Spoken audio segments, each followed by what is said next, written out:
the University of Liverpool decided during the pandemic to make 47 health and life sciences researchers redundant, or to propose compulsory redundancies. There's no financial necessity for these redundancies.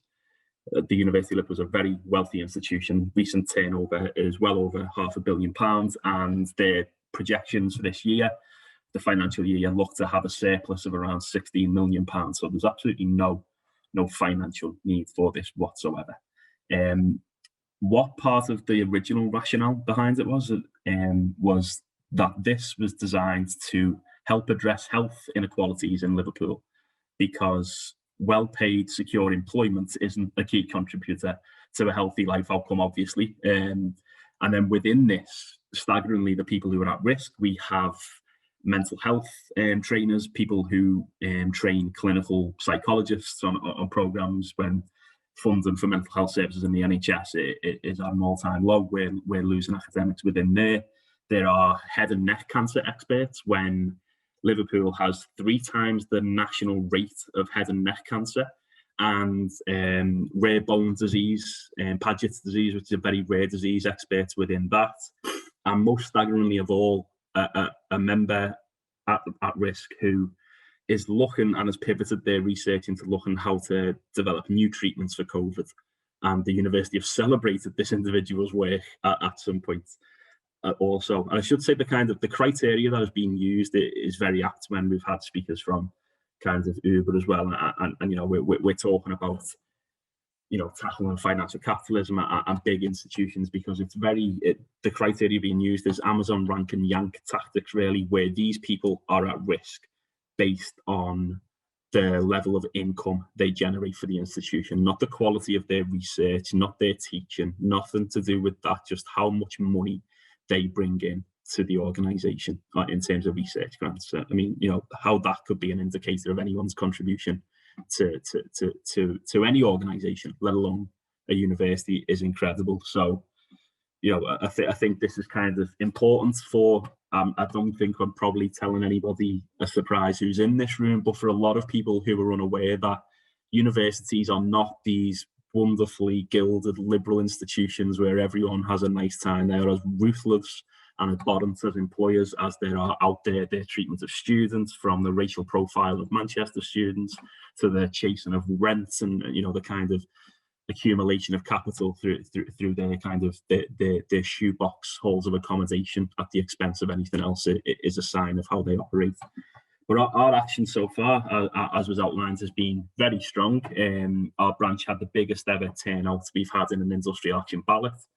Through the course of industrial action, we now are in a position where 47 redundancies have now become 21. We've already saved around 26 jobs, but that obviously isn't enough. We will continue to fight for every last one of these jobs. And I think there are a number of reasons for this, and I think a lot of UCU members across the sector realise that this is a test case, particularly for other universities, to look and see how they could get away with implementing something very similar. Because, you know, the kind of the criteria that's being used, obviously the abhorrent nature of the kind of rank and yank tactics is appalling, but there's also very kind of problematic issues for UCU as a union. You know, we are working, a lot of kind of activists within the union are working hard to eradicate casualisation and to fight back against precarious employment, which is far too rife in Liverpool and across other universities. I mean, 37% of academic staff at the University of Liverpool are on a fixed term contract. And what they're doing at the minute is, even those who have the supposed kind of job security and a permanent contract, these kinds of criteria, if pushed through, make anybody precarious, make anybody at any time liable to be sacked. If you don't meet their various metrics that they dream up, you are at risk next. So, you know, it's very important at the time we are fighting to eradicate casualisation, our employers seeking to entrench it and to further kind of embed it within their operating practices. So, you know, it's a very important strike, and I've just seen a very kind message about making donations to our strike fund. I think that's been very important. You know, as Faizi outlined earlier, market boycotts are a very powerful tool for UCU members and our university in particular. At the time of year this has happened, our employer decided to donate to deduct 100% of pay for participation in that action. So obviously, you know, kind of we've had to do a big job of fundraising, and we've done a hell of a job of fundraising actually to empower members to continue to participate in this boycott, because at the time of year this is where our key kind of leverage lies. And I should say within this, there's been a lot of media coverage. There are 4 huge departments where no students have any marks, but then University Spin is talking about the majority of students will have marks elsewhere. We should say quite right now, those students who do have marks are often looking at zeros, resits, fail, and the anxiety that can obviously cause for students because, you know, because that work hasn't been accurately marked, it is, you know, is quite kind of high.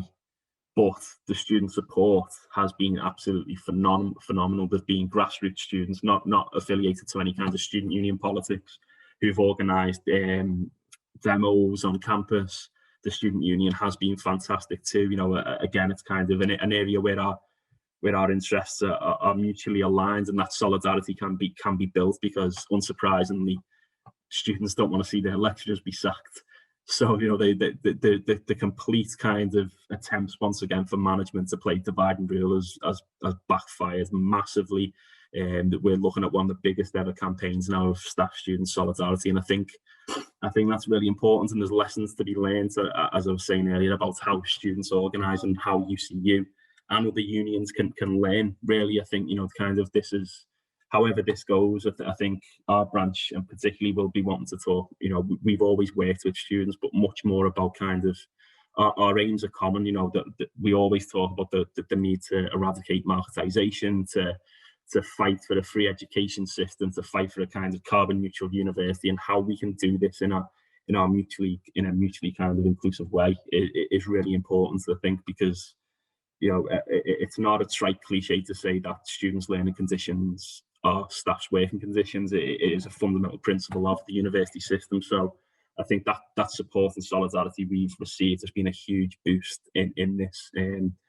I've not been well for the past week, so I'm a bit kind of all over the place here, not too sure what I'm saying. But so I'll wrap up soon, just because I'm conscious of the time as well. But I just want to kind of say to anybody who has been able to donate to our fund, or knows about the strike, or knows any way they can place pressure on this employer, we are beginning to see further movement. They are now, after 7 weeks of ignoring us, keen to talk to us, after realising we can take strong and sustained effective industrial action, that we're not going anywhere until jobs are saved. So we are beginning to see a little bit of movement, but cautious optimism is my tone. I don't think we should be doing cartwheels just yet, because we know how abhorrent our employer is. We know how they will try and stretch things out and continue to take the piss because of the dedication to these vanity projects that higher education rests upon. Really, you know, millionaire managers who get by through inflicting misery on staff and students, and fail upwards into